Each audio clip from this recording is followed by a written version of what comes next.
অনেকগুলো মানুষের নাম এখনো আছে, আমরা সবার জন্য দোয়া করছি, সময় যেহেতু কম পাচ্ছি।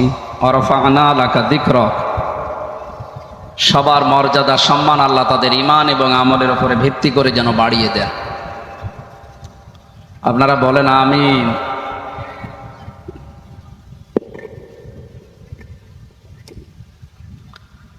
পৃথিবীতে সম্মান মর্যাদা এগুলো আল্লাহ দুইটা বিষয়ের ভেতরে লুকিয়ে রেখেছেন। ইয়ারফাউল্লাহুল্লাযীনা আমানু মিনকুম ওয়াল্লাযীনা উতুল ইলমা দারাজাত।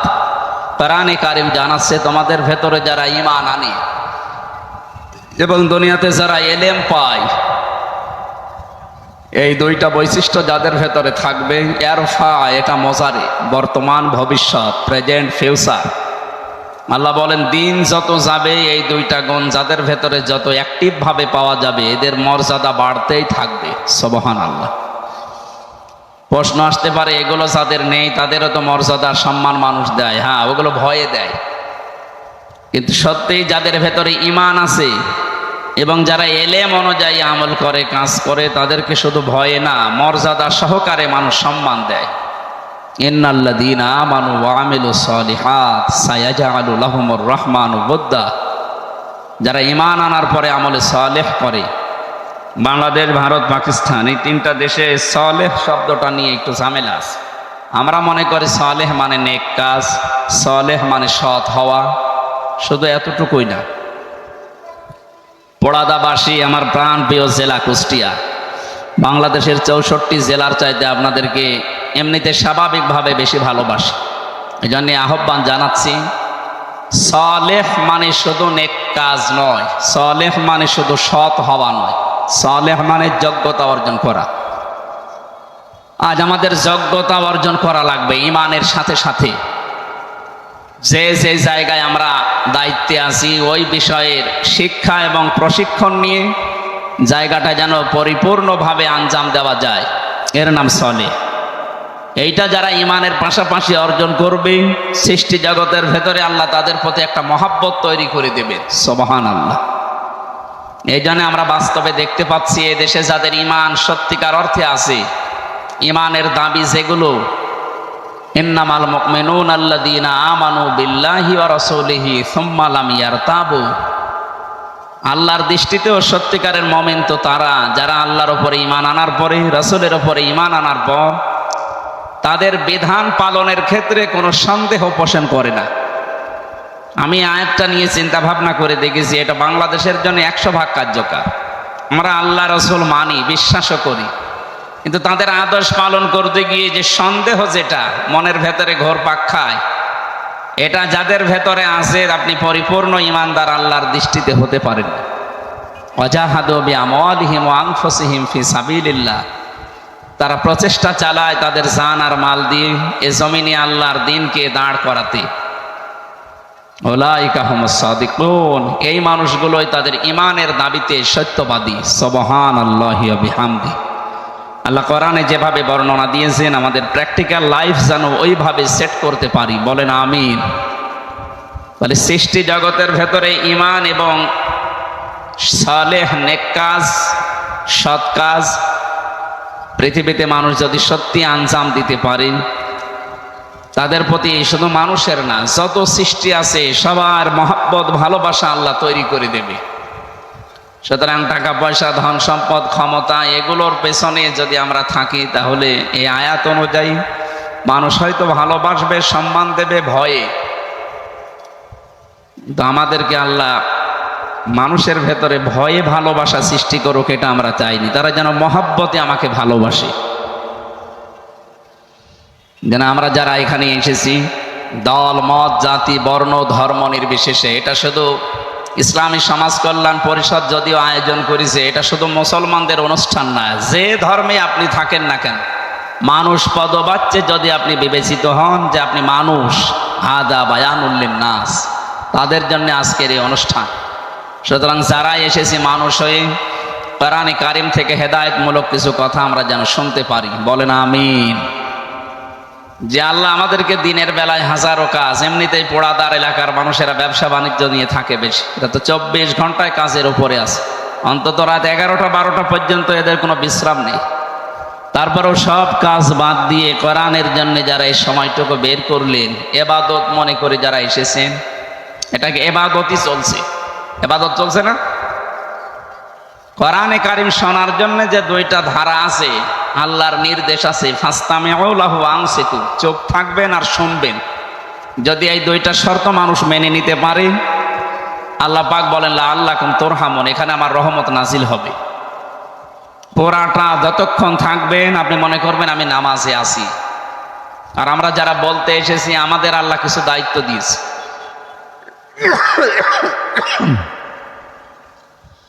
আল্লাহ রাব্বুল আলামিন বলেন কিতাবুন উনজিলা ইলাইকা ফালা ইয়াকুম ফি সাদরিকা হারাজুম মিনহু লিতুনযিরা বিহি ওয়া যিকরা লিল মুমিনিন। হে নবী, এ কোরআন যখন মানুষের সামনে উপস্থাপন করবেন, এ কোরআন যখন প্রচার করতে যাবেন, ওই সময় আপনি দুইটা জিনিস খেয়াল রাখবেন। এখানে হারজনের ব্যাখ্যা আমি পেয়েছি দুইটা।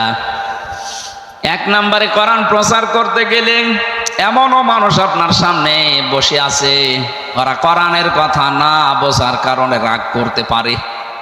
এরকম শ্রোতা দেশে নেই? আছে। আমার তো মনে হচ্ছে এই দ্বিতীয় স্বাধীনতার পরে এরকম শ্রোতা আরো বাড়তেছে। আগে যাই 15 বছরে হয়েছে, এখন আরো বাড়তেছে। না, আপনি কোরআনের বক্তব্য না বুঝে মন খারাপ করতে পারেন না, আগে বোঝেন। নিজে তো ডিপলি চিন্তা করেন না, কেউ চিন্তা ভাবনা করে বললে আপনি মানেনও না। আপনি কি হয়েছেন কি? এই যে কি হনরে, এই কাজ করার কারণে কিন্তু এই জালেমদের পতন। মানুষই মনে করতো না আমাদের। আপনি বাস্তবের দিকে তাকান, এই 14 দল বাদ দিয়ে যারা এদেশে আমরা ছিলাম, মনে হচ্ছে যে আমরা ভাড়াটিয়া। কি এটা ছিলাম না? আমরা ভাড়াটিয়া ছিলাম। ভাড়াটিয়াও এরকম আতঙ্কে থাকে না।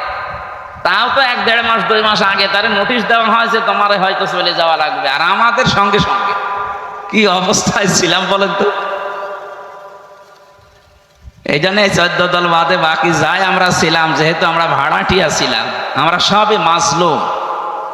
আমরা আশা করব যারাই মাজলুম ছিলাম তারা যেন সব সিমেন্টেড হয়ে যায়, এক মায়ের পেটের মতো, ভাইয়ের মতো আচরণ করি। অনেক মানুষ এখন এই আচরণ পাল্টিয়ে ফেলছে দুনিয়ার কোনো কিছুর স্বার্থ পেয়ে। আমার কথার অর্থ বুঝতেছেন? আমরা যারা মাজলুম আছি, সে যে দল করেন আপনি, মাজলুম সব এক দল। উহুদের ময়দানের কথা আমরা শুনেছি, অনেকে জানিও। বাংলাদেশ কিন্তু এখন ঠিক ওই পর্যায়ে আছে।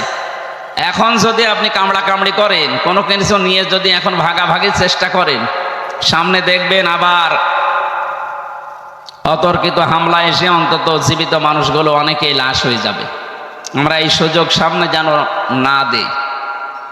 কোরআনের আয়োজন করা হয় বিভিন্ন জায়গায় এই উদ্দেশ্য নিয়ে, কারণ কোরআনে কারিম সব সমস্যার সমাধান দিতে পারে। সেই যোগ্যতা কোরআনের আছে না?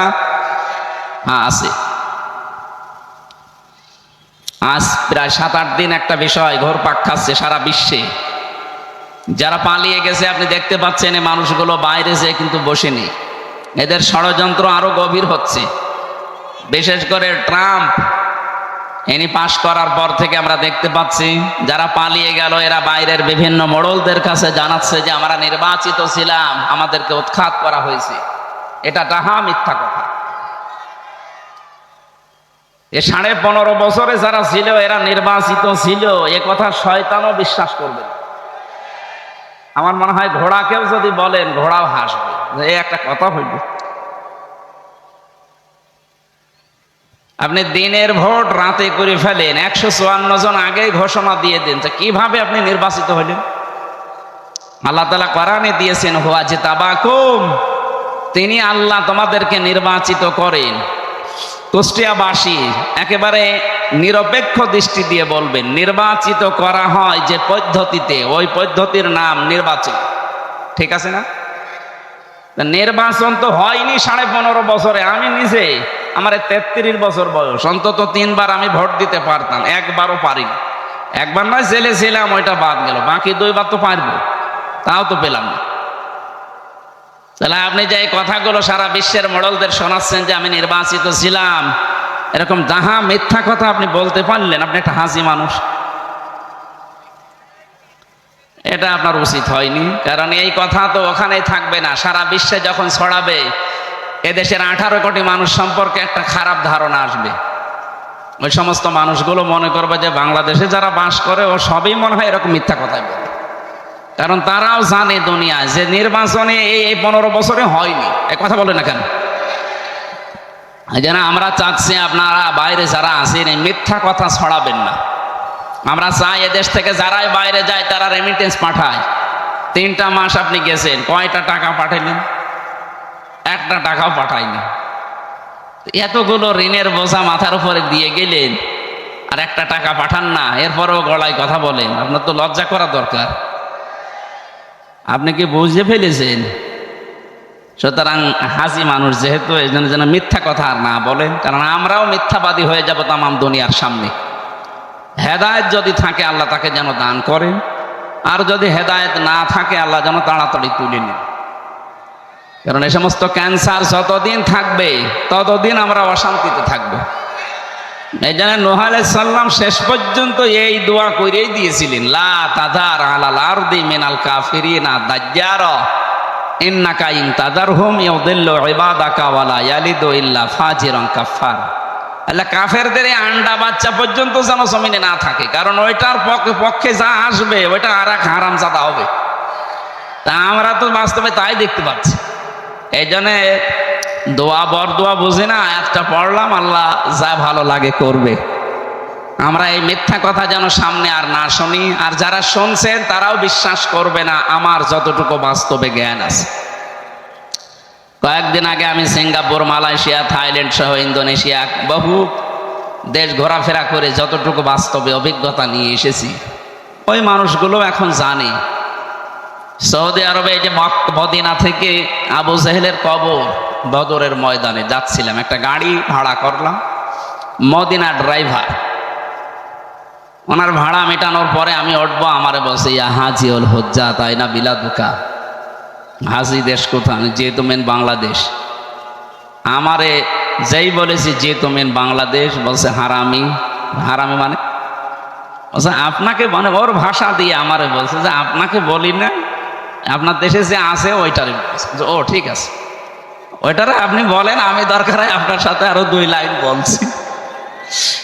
অথচ মদিনার ওই লোকটা বাসিন্দা, ওখানকার স্থানীয়, ও জীবনে ইনারে কোনোদিন চোখে দেখেনি, শুধু ফেসবুকে আর এই যে ইউটিউবে এই সমস্ত বিষয়গুলো দেখার পরে তারাও ভাবছে যে না, এ মানুষ না, একটা হারামি। ওই গাল আমার উপরে দিচ্ছে। এই জন্য আপনি যা করবেন, যেহেতু দায়িত্বে ছিলেন, ওইটার কারণে আমাদের উপরেও এই 18 কোটি জনগণও গাল খাবে।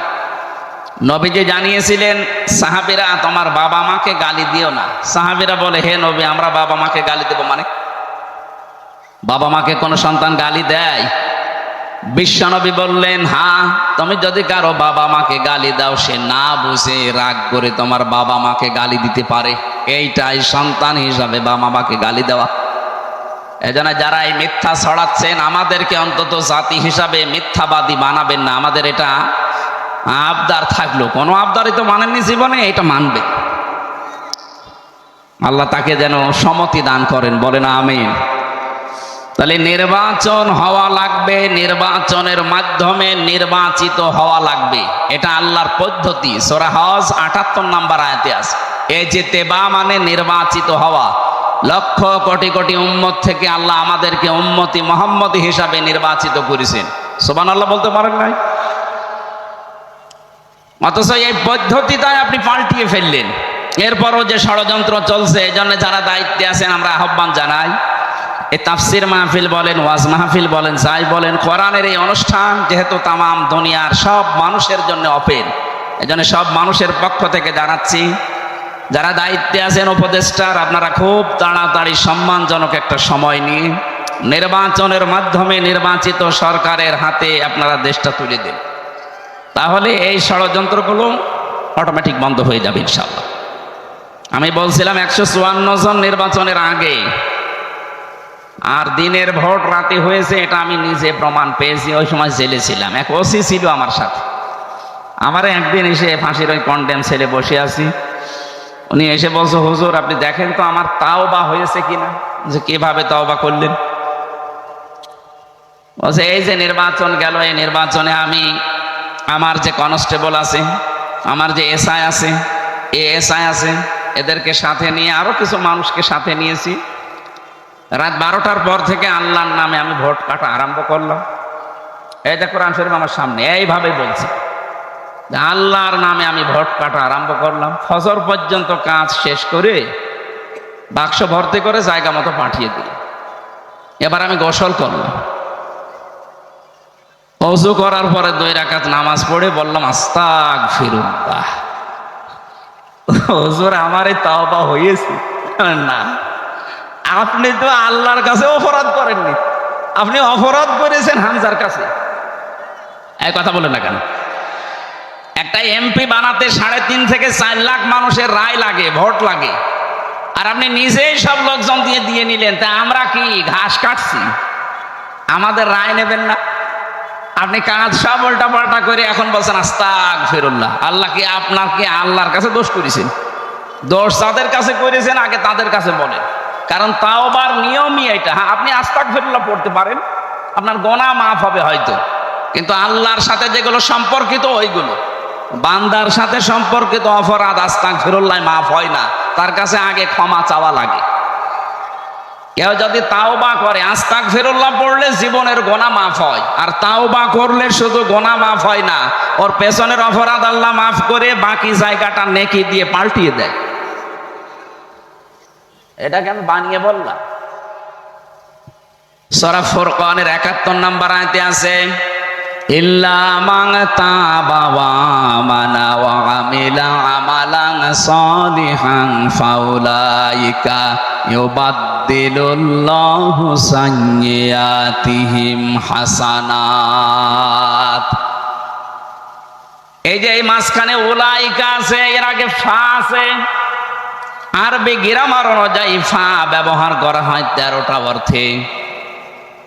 এখানে উপরের শর্তগুলো যদি কেউ মেনে নিতে পারে, আল্লাহ যেন তার কুদরতের আঙ্গুল এইভাবে করে দেখাচ্ছে যে এই পোড়াদার মানুষগুলো। প্রশ্ন আসতে পারে, পোড়াদা আল্লাহর মনে আছে? মনে নেই মানে? এই উলাইকার ভেতরে পোড়াদাও আছে। আল্লাহ পাক বলেন কুষ্টিয়া জেলার পোড়াদার এই মানুষগুলো যারা বসে বসে নীরবে আমার কালাম শুনছে, তাদেরকে বলে দেন ওরা যদি বাড়ি থেকে এই নিয়তে আসে, ইল্লা মান তাবা, যে আল্লাহ আমি যাই করেছি আজকে আমি তাওবা করে ভালো হয়ে যাব, এই নিয়ত আমাদের নেই? এই কথা বলে না কেন?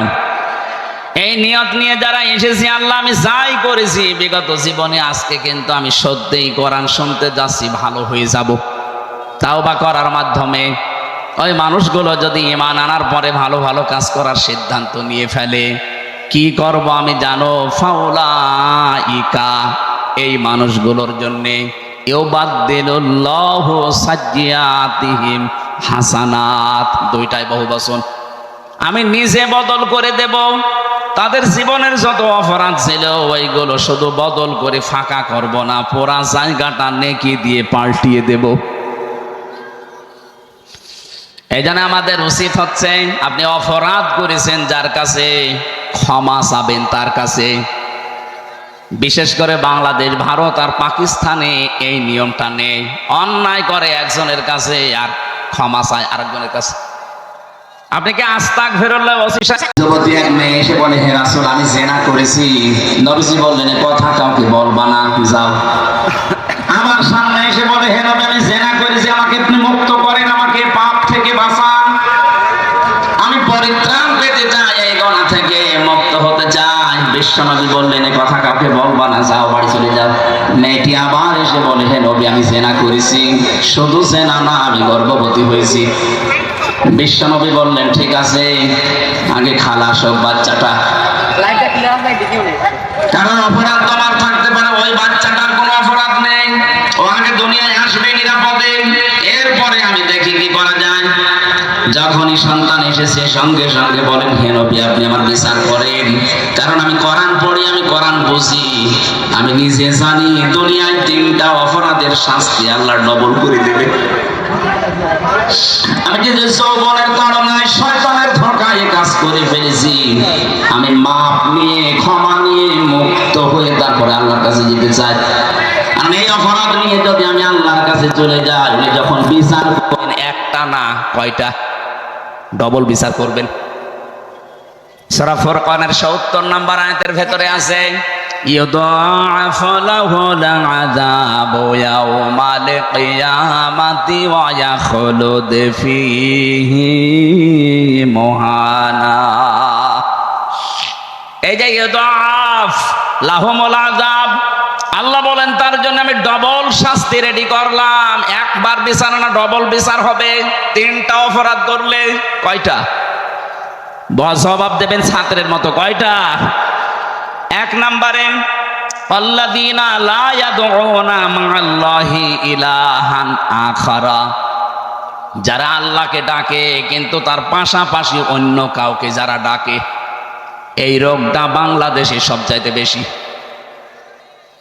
আল্লাহকে আপনি ডাকছেন, জিকির করছেন, তাকে স্মরণ করছেন, হঠাৎ কিছুক্ষণ পরে দেখা যাচ্ছে আল্লাহর পাশাপাশি তারা অন্য কাউকে ডাকছে। ইয়া আলী বাবা, শাহ আলী বাবা, কেল্লা বাবা, ফতে বাবা, লালনের বাবাও ডাকে। কুষ্টিয়া জেলায় জন্ম নিয়ে একটা ঝামেলায় আছি। সারা দেশে যেখানে যায় তারা একটা কথা বলে, হুজুর পৃথিবীর এই একটাই জায়গা যেখানে পুলিশ পাহারা দিয়ে গাঁজা খাওয়ায়। যেহেতু জন্ম আমার এ জেলায় কিছু বলতেও পারে না, মাথা নিচু করে বলে কি বলবো, ঠিক আছে। আমার মনে হয় এই গণার কাজটা তুলে দেওয়া দরকার। গাঁজা পেলে যেখানে পুলিশ ধরে নিয়ে যায়, তো পুলিশ বসে আছে, পুলিশ ধরে নিয়ে জেলে দেয়, সে গাঁজা ওরা পাহারা দিয়ে খাওয়ায়, সে জেলা এটা। এতদিন যারাই ছিলেন তারাও মুসলমান ছিলেন, তারা এটা কি করে জিয়ে রাখলেন আমি বুঝি না। এটা আমার মনে হয় তুলে দেওয়া দরকার ছিল। আর শরীয়ত সম্মত পর্যায়ে আল্লাহর বান্দা যারা, তাদের যেভাবে জিয়ারত করা দরকার এভাবে করে। প্রকাশ্য শিরিক চলে সেখানে, সেজদা দিচ্ছে মাজার, এ কথা বলে না কেন? তাহলে শাস্তি হবে ডবল তাদের যারা আল্লাহকে ডাকে। আল্লাহকে ডাকে না তা না, মা আল্লাহ ইলাহান আখারা, আল্লাহর সাথে অন্য কাউকে যারা যোগ করে। আমি নাম নিলাম না, বহু দরবারে বহু জায়গায় আল্লাহর পাশাপাশি অন্য অন্য নামে জিকির হয় না। আপনি বুঝে করেন আর না বুঝে করেন, এই আওয়াজ যদি আপনার কানে যায় আজকে থেকে আপনি বিরত থাকবেন, নয়তো আপনার শাস্তি হবে ডবল। 2 নম্বরে ওয়াল্লাযীনা ওয়ালা ইয়াকতুলুনা নাফসাল্লাতী হারামাল্লাহু ইল্লা বিল হক, আদালত কর্তৃক, বিচারালয় কর্তৃক যার প্রতি হুকুম দেওয়া হয়নি যে তাকে মেরে ফেলো, হত্যা করো, অথচ তাকে আপনি মেরে ফেললেন, এই কারণে আপনার শাস্তি হবে ডবল। এ কথা বলেন না কেন? 3732 জন মানুষ আগস্টের 5 তারিখ আর আগ পর্যন্ত মারা গেল। যার নির্দেশই হোক, মারা তো গেছে। একটার পক্ষেও কোনো দলিল আছে আপনার যে একে মেরে ফেলার জন্য আদালত রায় দিয়েছে? কোথায় পেলেন আপনি? যার ইশারা মতো এ কাজ হয়েছে সে আর কিছু না হোক হুকুমের আসামি তো হবে। পৃথিবীর ইতিহাস দ্বারা পাল্টিয়ে ফেলেছেন, বিশেষ করে 2006 সালের অক্টোবরের 28 তারিখে বহু ইতিহাস দুনিয়ায় পড়েছি, কিন্তু মানুষ মেরে ফেলার পরে লাশের ওপরে ড্যান্স দেওয়া এটা আমি পড়িনি, তো দেখলাম নিজে। তারপরের বছর আমার একটা মাহফিল ছিল সিরাজগঞ্জে, ওখান থেকে আসছিলাম, তখন বাসে চলাফেরা করতাম, বাসে ড্রাইভারের পেছনে বসে আছি, বিশ্ব রোডের ওপর দেখে একটা কুকুর পড়ে মরে আসি। ড্রাইভার সাহেব কুকুরের ওপর দিয়ে না দিয়ে বাম দিয়ে দিল। বললাম ভাই আপনি এমন করলেন, এখনই তো অ্যাক্সিডেন্ট হয়ে যেত। বলছে দেখছেন না একটা কুকুর পড়ে আছে, আমি ডবল করে চাকা চালিয়ে দেবো, আমার বিবেক নেই। আমি বললাম ভাই ও তো মরে গেছে, ওর মারলে ফেললেই কি আর না মারলেই কি। ড্রাইভার আমাকে বলছে হুজুর আপনি কি আসলেই হুজুর নাকি বেশ ধরেছেন? আপনি কেমন হুজুর? আপনি দেখতে পাচ্ছেন একটা মরা জিনিস পড়ে আছে, কুকুর হোক, কিন্তু তো মরে গেছে, আমি ডবল করে আমার চাকা ওর উপরে চালাবো, আমার বিবেক নেই? আমি বললাম ভাই আপনার নাম কি? আচ্ছা সুব্রত, তার মানে হিন্দু মানুষ।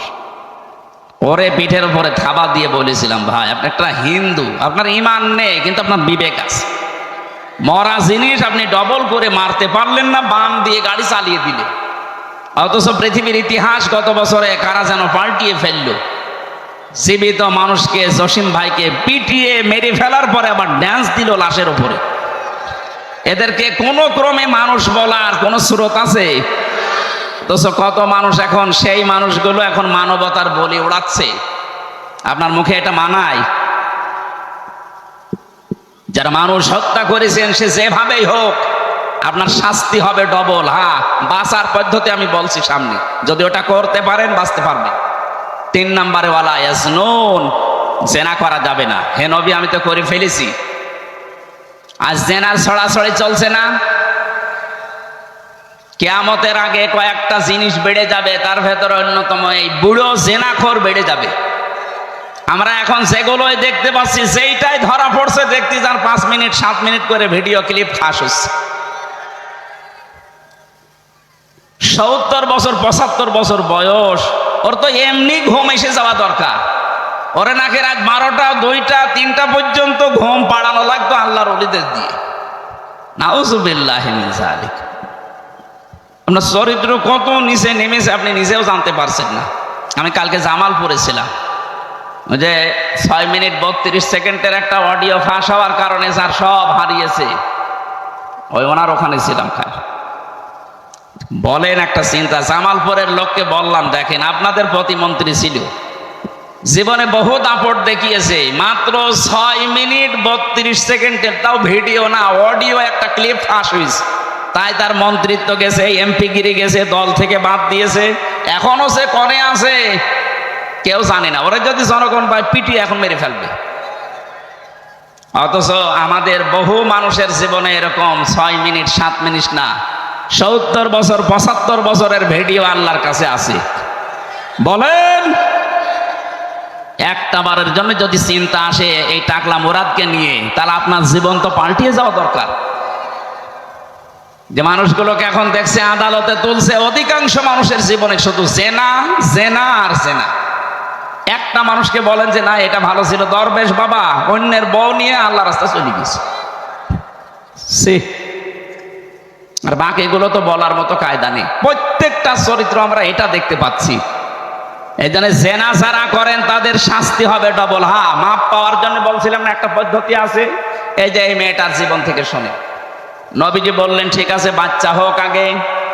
2 বছরের ভেতরে যখন এসেছে বাচ্চাটা নিয়ে, নবীজি বলেছেন 2 বছর তোমার দুধ খাওয়ানোর অধিকার ছিল এই বাচ্চার উপরে, কারণ এর বাবাটা এখন নেই।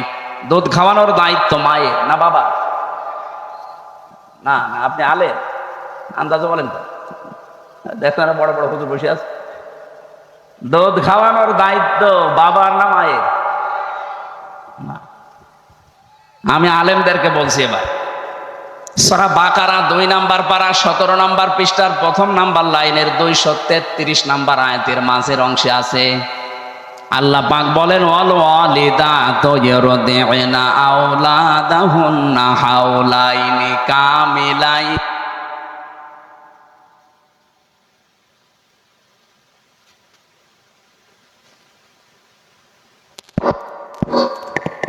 ঠিক আছে, লিমান আরাদা আইয়ুতিম্মার রাদা। একটু এইদিকে তাকান, যারা বাবা আছেন তাদেরকে বলছি। এখানে মোজাক্কার শব্দ আল্লাহ দিয়েছেন, মুয়ান্নাস দেয়নি। এই যে হাফেজ মাওলানা জুলফিকার আলী কুমার খালি বসে আছে, মাওলানা আবুল হাশেম আছে, শব্দটা আল্লাহ মুয়ান্নাস দেননি, মোজাক্কার পুরুষের শব্দ দিয়েছেন। দুধ খাওয়ানোর দায়িত্ব বাবার, মায়ের না। মা যদি এ দায়িত্ব পালন না করে গোনা হবে না, কিন্তু বাবা এ দায়িত্ব পালন না করলে গোনা হবে। এখন যদি বলেন বাবার তো জিনিসপত্রই নেই, হ্যাঁ আচরও তো তাই, আমাদের জিনিস আছে নেই, আমাদের নেই। এই জন্য দায়িত্বটা মাকে দিয়ে আমরা পালন করাই। কোনো মা যদি পালন করতে না চায়, যদি বলে তোমার একটা সন্তানের জন্য 5 লাখ করে টাকা দেওয়া লাগবে, 2 বছর দুধ খাওয়াবো, তাই দেওয়া লাগবে। এ মাইকে বলা তো ঠিক হইল না। আমারও তো আছে, ম্যাডাম যদি দেখে বলবে যে তোমার মেয়ে আছে এই যে 42 দিন বয়স, 5 লাখ করে টাকা দাও, নাই তো তোমার মেয়ে তুমি নিয়ে যাও। এটা বলা ঠিক হয়নি, এই গোপন কথাটা না বলাই ভালো ছিল। আমার উদ্দেশ্য ছিল এখানে এটা নবীজি এই ছোট্ট মানুষের জীবনের অধিকারও ভুলে যাননি। হ্যাঁ, বাবার কথা বলতে পারতেন, কারণ তার বাবার তো ঠিক নেই, এই জন্য বাবা পাবেন কোথায়? সন্তানটা তো আর বাবা ঠিক নেই, এই জন্যই তো বিচার হচ্ছে। নবীজি বাচ্চাটাকে একটা সাহাবীর আন্ডারে দিয়ে দিলেন, মেয়েটাকে গর্তের ভেতরে মাজা বুক পর্যন্ত গেড়ে দিয়ে পাথর মারা আরম্ভ করলেন। হযরতে খালিদ ইবনে ওলীদ বলেন, একটা পাথর নিক্ষেপ করলাম, তার নাকের ওপরে লেগে আমার কাছে ফিনকি দিয়ে রক্ত এসে লেগেছে। আমি ভৎসনা দিয়েছি, বরদোয়া দিয়েছি। নবীজি কথাটা শোনার পরে বললেন, খালিদ থামো, এ কথা বলবা না। আমি নবী, তুমি নবী না। আমি যা জানি তুমি জানো না, আমি যা দেখি তুমি দেখতে পাও না। আমি দেখতে পাচ্ছিলাম এই মহিলার যে অনুশোচনা, এই মহিলার যে তাওবা, এই মেয়েটা আজ তার এই অপরাধের জন্য যে শাস্তিটা নিয়ে গেল, এটা একটা ইতিহাস হয়ে থাকবে। কিয়ামত পর্যন্ত কোন জালেমও যদি এইভাবে তাদের অপরাধের শাস্তি নিয়ে যেতে পারে, আল্লাহ তাকেও মাফ করে দেবেন। কি বুঝলেন এখান থেকে? যে যে ধরনের অপরাধ করেছেন, বিশেষ করে ওই তিনটা, তাদের ওই অপরাধের শাস্তি আগে দুনিয়ায় হওয়া লাগবে। যার কাছে অপরাধ করেছেন তার কাছে গিয়ে বলবেন যে ভাই, এই অপরাধটাই 15.5 বছরে করে ফেলেছি, এখন কি করবেন বলেন। ও যদি বলে আপনার জন্য আমার ব্যবসা বন্ধ হয়ে গেছে, আপনার কারণে আমি বিনা কারণে 10 বছর 8 বছর জেলখানায় ছিলাম, কিচ্ছু জানি না, আপনার কারণে আমার যে জায়গায় যাওয়ার দরকার ছিল ওই জায়গায় আমি যেতে পারিনি, আপনি চাঁদাবাজি করে মাস্তানি করে বিভিন্ন কায়দায় আমাকে হয়রানি করেছেন, মাফ করে দিতে পারি, আগে এগুলো ফেরত দিন। উনি যদি আপনার কাছে ক্ষতিপূরণ চায়, আমার নিজেরটাই বলেন তো, এই যে 3টা বছর আপনি বিনা কারণে আমাকে আটক করে রাখলেন, কিছুদিন আগে তোমার মামলা সব খারিজ হয়ে গেছে, আদালত কর্তৃক প্রমাণিত যে আমি নির্দোষ, আমার কোনো দোষ নেই। তাহলে আমার এই মামলার আয়ের সাথে যারা টপ টু বটন জড়িত, আমি চাই আমার বাবার কাছ থেকে যত টাকা নিয়েছেন এ টাকাগুলো সব ক্ষতিপূরণ ফেরত দেন। দোষী হলে কিছু বলতাম না, যেহেতু নির্দোষ, তাহলে টাকাগুলো আপনি ফেরত দেবেন আগে। 2 নম্বরে, আমাকে যেমন রিমান্ডে নিয়ে মাটির নিচে রেখেছিলেন, আপনাকে আমি 10 দিন রিমান্ডে নিতে চাই। 3 নম্বরে, আমি 3 বছর জেলের ফাঁসির কন্ডেম সেলে ছিলাম, আপনাদেরকেও রাখতে চাই। এরপরে আমি বলবেন আস্তাগফিরুল্লাহ, আপনাকে আল্লাহ মাফ করে দেবে। আমারটা দিয়ে বললাম, সারা দেশের অবস্থায় এই যারা আজ বাঁচতে চান অপরাধ করার পর, যদি তাওবা করে জীবনের অপরাধগুলো নেকি বানিয়ে নিতে চান, যার যার কাছে 15.5 বছরে অপরাধ করেছেন তার কাছে আগে স্বীকার করবেন, তার ক্ষতি দেবেন, ক্ষতিপূরণ দেবেন, ওর কাছে মাফ চাবেন। এরপরে মসজিদে এসে বলবেন আস্তাগফিরুল্লাহ। আমার কথা ক্লিয়ার? না বোঝার ভান করে আছেন কেউ? অনেকে এখনো রাজি না এই তাওবা করতে, খালি আস্তাগফিরুল্লাহ পড়তে রাজি আছে। ওই ওসি সাহেবের যেমন তাওবা হয়নি, আপনারটাও হবে না। আশা করছে তাওবা যদি করেন এইভাবে করবেন। আল্লাহ আমাদের তৌফিক দিন, বলেন আমিন। আমরা তেলাওয়াতকৃত আয়াতের যে ব্যাখ্যা করার জন্য বসেছি, সূরা আলে ইমরান 14 নম্বর আয়াত। এখানে আল্লাহ 7টা বিষয়কে আকর্ষণীয়, লোভনীয়, এই বিষয়গুলো আমাদের সামনে আছে। এর পরের আয়াতে আছে কুল আউ নাব্বিউকুম বিখায়রিম মিন যালিকুম, এর চাইতেও তোমাদেরকে আমি উত্তম জিনিসের কথা বলবো বা খবর দেব, সে খবর আমরা পরে দিচ্ছি। আগে দেখি কোন কোন জিনিস আমাদের কাছে আকর্ষণীয় বেশি।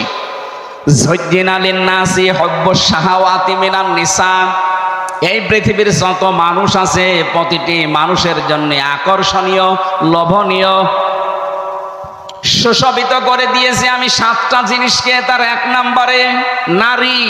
কি বললাম? বলেন বলেন। প্রতিটি মেয়ে লোকের ভেতরে আল্লাহ আকর্ষণ, এই ভালোবাসা, এই মায়া লুকিয়ে রেখেছেন। এই জন্য আদম নবীকে আল্লাহ যেদিন বানিয়েছেন, কিছুদিনের ভেতরেই তার বাম পাথরের হাড় থেকে হাওয়া আলাইহিস সালামকে বানিয়েছিলেন। হযরতে হাওয়াকে বানিয়েই তিনি তার বাম পাশে রেখে দিলেন। হযরতে আদম ঘুম থেকে উঠে দেখলেন একজন সুন্দরী। হযরতে হাওয়া এত সুন্দর ছিলেন, আমি তাফসিরে হাক্কানিতে পড়েছি, 4 জন মেয়ে লোককে আল্লাহ পৃথিবীর সব চাইতে সুন্দর বানিয়েছিলেন, তার ভেতরে হাওয়া একজন। হযরতে আদম ঘুম থেকে উঠেই তিনি তাকালেন এবং ধরতে গেলেন। আল্লাহ বলেন তাকানোও যাবে না, ধরাও যাবে না। হযরতে আদম ওই সময় বলেছিলেন, মাবুদ কি আকর্ষণের ভেতরে দিয়েছো আমি জানি না, আমি তাকাতেও চাই, ধরতেও চাই। আল্লাহ পাক বলেন হ্যাঁ তাকানো যাবে, ধরাও যাবে। বিয়ে করা লাগবে। এখান থেকে প্রমাণ হয় বিয়ের আগে মেয়ে লোকের সাথে প্রেম করা জায়েজ নেই।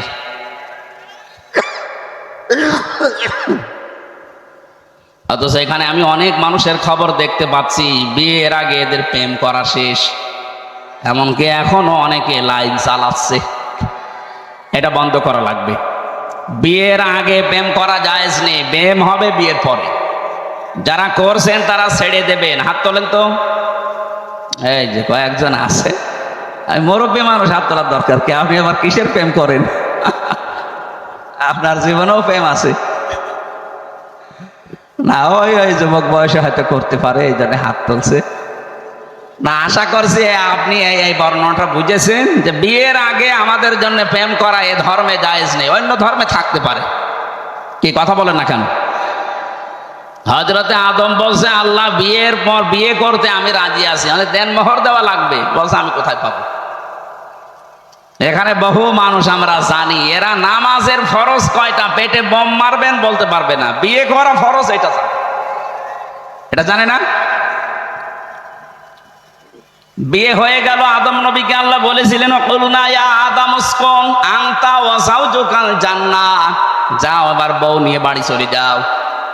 জান্নাত হযরত আদমের বাড়ি, আর জান্নাত আমাদের বাবার বাড়ি। কি বলেন না কেন? তাহলে আয়াত থেকে প্রমাণ পাওয়া যায় বিয়ে করে বউ বাবার বাড়ি নিয়ে যাওয়া লাগবে। অথচ আমাদের এই কুষ্টিয়া জেলায় বহু মানুষ আছে বিয়ে করে নিজেও থাকে ঘর জামাই। ঘর জামাই দেশে নেই। আরে ভাই, বিয়ে করে আপনি বাবার বাড়ি নিয়ে যাবেন, আপনি নিজে সহ থেকে যাচ্ছেন। আয়াতের 2 নাম্বার শব্দ ছিল আদম নবীকে আল্লাহ ওই দিনই বলেছিলেন ওয়াকুলা মিনহা, বাড়িতে নিয়ে যাওয়ার পরে শুধু নিজে মন মতো খাবে না। আমরা আলেমদেরকে বলছি আল্লাহ কিন্তু আংতা ওয়াকুলা দেয়নি, একবারে কোলা দিয়ে বসন দিয়েছেন। আজ নারী অধিকার নিয়ে চিল্লাচ্ছে কত মানুষ যে মেয়েদের অধিকার নেই। নারী পক্ষ, নারী স্বাধীনতা আন্দোলন, নারী বিপ্লব পরিষদ, প্রায় 13টা সংগঠন কাজ করছে এই দেশে নারীর পক্ষে। ছোট্ট কথা একটা বলি, এই যে নারীর পক্ষে কাজ করার জন্য যারা, তাদের ভেতরে এই মোস্তফা সরোয়ার ফারুকী, ইনিও একজন। নিজের স্ত্রীকে দিয়ে বিভিন্ন উল্টাপাল্টা কাজ, সিনেমা, নভেল, নাটক, থিয়েটার বানিয়ে টাকা উপায় করে এমন এমন সিনেমা বানিয়েছে। ব্যাচেলার সিনেমা দেখেছেন না? আমি উপন্যাস পড়েছিলাম, এটা দিয়ে সিনেমা বানিয়েছে এই লোকটা। সমকামিতা প্রমোট করে এই লোকটা। 96% মুসলমানের দেশে এরকম হারাম কোন মানুষকে আমরা দায়িত্বে দেখতে চাই না। কয়দিন পরে দেখবেন বলবে হ্যাঁ আমরা পুরুষে পুরুষে বিয়ে চাই। বলেন নাউজুবিল্লাহ, এটা আল্লাহর নিষিদ্ধ কাজ। আল্লাহ বলেন মেয়েদের প্রতি আমি আকর্ষণ তৈরি করেছি, আর এই সিস্টেম ওরা পাল্টিয়ে ফেলে এখন পুরুষে পুরুষে বিয়ে করবে। এই জানে 96% মুসলমান, অধিকাংশ কেউ চাচ্ছে না যে উনি যেন দায়িত্বে থাক। আমরা আশা করছি ওনারে বাদ দিয়ে অন্য কাউকে দিন। মুসলমানদের এই ইশারা যদি যারা দায়িত্বে আছেন না বোঝেন, এরা কিন্তু সব উলট পালট করতে জানি। এত বড় জগদ্দল পাথর যদি উল্টিয়ে দিতে পারে যারা দায়িত্বে আছে, আমরাই দিয়েছি তাদের। কথা বলে না কেন? আমি ইঙ্গিতটা আর দিলাম না, যা বলার দরকার বুঝে ফেলেছে ওনারা। আল্লাহ দিয়েছেন ওয়াকুলা দিবসন, আদম বউ নিয়ে বাড়ি যাও, কিন্তু নিজে যা খাবে, যেই মানের খাবার, যেই মানের পোশাক, এই মানের খাবার, এই মানের পোশাক বউকে দেওয়া লাগবে। আংতা ওয়াকুলা যদি দিতেন তাহলে পক্ষপাতিত্ব হয়ে যেত, যে নিজে মন মতো মরণ খাওয়া খাও, তারপরে বউকে যা পারো দাও না। যতটুকু তুমি ততটুকু বউ। আজ বাংলাদেশে মেয়েদেরকে কত মানুষ জুজুর ভয় দেখাচ্ছে, না জানি ইসলাম এ দেশে যদি চলে আসে মেয়েদের কি হবে। কি হবে মানে আল্লাহর কোরআনের বর্ণনা ওয়াকুলা, এটা কায়েম হবে এই দেশে। কথা বলেন না কেন? আমির জামাত ডাক্তার শফিকুর রহমান এই জন্য এই ঘোষণা দিয়েছেন এই শব্দটা নিয়ে। ইসলাম যদি সত্যি এ দেশে আসে, সবচাইতে বেশি অধিকার ভোগ করবে মেয়েরা। আল্লাহ যারা সেইটা আমাদেরকে সামনে দেখায়, বলেন আমিন। এরপরে তো আরো যে শব্দগুলো আছে সব শিক্ষামূলক। রাগাদান হাইসো শীতমা ওয়ালা তাকরাবা হাদিহি শাজারা, আমি ওইগুলো যাচ্ছি না, সময় কম তো, এজন্য বাকি পয়েন্টগুলো শেষ করা দরকার। সম্মানিত মা বোনেরা যারা এসেছেন, আপনারা আকর্ষণীয়, লোভনীয়, আপনারা সুশোভিত এই বিষয়গুলো আল্লাহ আপনাদেরকে দিয়েছেন। এই জন্য 4টা বিষয় দুনিয়ায় মেনে চলা লাগবে। 1 নম্বরে আল্লাহর নবী জানিয়েছেন, ইদা নাজারা ইলাইহা সাররাতুহু, কোন স্ত্রীর দিকে যখন তার স্বামী তাকাবে, যেভাবেই হোক স্বামীকে যেন সে আনন্দ দেয়, খুশি করে। আপনি কথাবার্তা দিয়ে হোক, আচরণ দিয়ে হোক, এমন কোন কায়দা কৌশল দিয়ে তাকে খুশি করবেন, এটা আপনার ইবাদত। 2 নম্বরে ইদা গাবা আনহা হাফিজাতহু, যখন স্বামী বাইরে থাকবে, স্বামীর সন্তান, স্বামীর সম্পদ এবং আপনার ইজ্জত আবরু সম্ভ্রম, এটা আপনি হেফাজত করে রাখবেন। 3 নম্বরে অতইনু আলা দীনি জাওজাতিহা, আপনার স্বামীকে দিন কায়েমের জন্য, দিন ইসলামের উপরে চলার জন্য, দিনের দাওয়াতের জন্য তাকে সাহায্য করবেন। আপনি বাড়ি বসে বসে ওই সওয়াব পাবেন যদি আপনার স্বামী দিনের জন্য বাইরে কাজ করে। বলেন সুবহানাল্লাহ। আল্লাহ বাংলার মা বোনদেরকে এই হাদিসটা 100% মেনে চলার খাদিজার মতো তৌফিক দেন। বলেন আমিন। নবীজি বলেন, আমি যতদিন বাইরে থেকে এসেছি দিনের দাওয়াত দিয়ে, কোনদিন আমার খাদিজাকে বিছানায় পেট লাগিয়ে ঘুমাতে দেইনি, দেখিনি। যখনই আসতাম, যতবার আসতাম, রাতের বেলায় দেখতাম দরজার সাথে হেলান দিয়ে আমার অপেক্ষায় ঘুমিয়ে আছে। এই জন্য আপনার স্বামীকে আপনি উদ্বুদ্ধ করবেন, সাহায্য করবেন, ছাড় দেবেন। 4 নম্বরে বিশ্ব নবী বলেন, স্বামী যেটা পছন্দ করে যদি জায়েজ হয়, অবশ্যই তোমাকে ওইটা পছন্দ করা লাগবে। আমি স্বামী, আমি আল্লাহর কসম করে বলছি, যত স্বামী এখানে আমরা বসে আছি, প্রতিটা স্বামী আমরা চাই বিয়ের পরে যেন আমাদের মা বাবা আমাদের সাথে থাকে। কথা বলেন না কেন? এই স্বামী যারা আছেন হাত তোলেন তো, বলেন বলেন। এটা আমরা চাই না। 100টার 95টা মহিলা এটা চাচ্ছে না। আপনি নামাজ পড়ে রোজা রেখে কালো বোরকা পরে মনে করছেন আমি জান্নাতি হয়ে গেছি, না, পাবেন না। আপনার স্বামী যেটা পছন্দ করে যদি জায়েজ হয়, জীবন থাকতে আপনাকেও পছন্দ করা লাগবে। আল্লাহ আপনাদের এই 4টা গুণ অর্জন করার তৌফিক দিন। আমি মনে হয় বাকিগুলো শেষ করতে পারলাম না, আর 2 মিনিট আছে আজানের। আজকের মতো শেষ করছি। এরপরে মাহফিল আরো কয়েকটা নেওয়া আছে। একটা ঝাউদিয়া, একটা মিরপুরে, কবরহাটে আছে, ডাঙ্গাপাড়ায় আছে। আমি সাবজেক্ট আকারে কথা বলবো ইনশাআল্লাহ। আল্লাহুম্মা আমিন। লা ইলাহা ইল্লা আনতা সুবহানাকা ইন্নী কুনতু মিনাজ জালিমিন। আল্লাহ তাআলা এই বিশাল আয়োজনে যারা আঞ্জাম দিয়েছে, এই মানুষগুলোকে তুমি কবুল করো। ইসলামী সমাজ কল্যাণ পরিষদ কিয়ামত পর্যন্ত এখানে কায়েম করে রাখো। যত অতিথি আমরা এসেছি, আল্লাহ কোরআনে কারিমের ইজ্জতে মঞ্জুর করে নাও। মাগরিবের আজান এখনই হবে, এজন্য আমরা শেষ করে দিয়েছি। যতটুকু বলেছি আল্লাহ আমাদের জীবনে তুমি আমল করার সুযোগ দাও। সম্মানিত মা বোনদেরকে মাফ করে দাও। অনেক রোগ শোক তাদের আছে, ভালো বানিয়ে দাও। এই পোড়াদা এলাকার মাটির নিচে যত মানুষ ঘুমিয়ে আছে, কোরআনের ইজ্জতে ক্ষমা করে দাও। বারাকাল্লাহু লানা ওয়া লাকুম ফিল কোরআনিল আযীম। আলহামদুলিল্লাহি রাব্বিল আলামিন। লা ইলাহা ইল্লাল্লাহু মুহাম্মাদুর রাসূলুল্লাহ।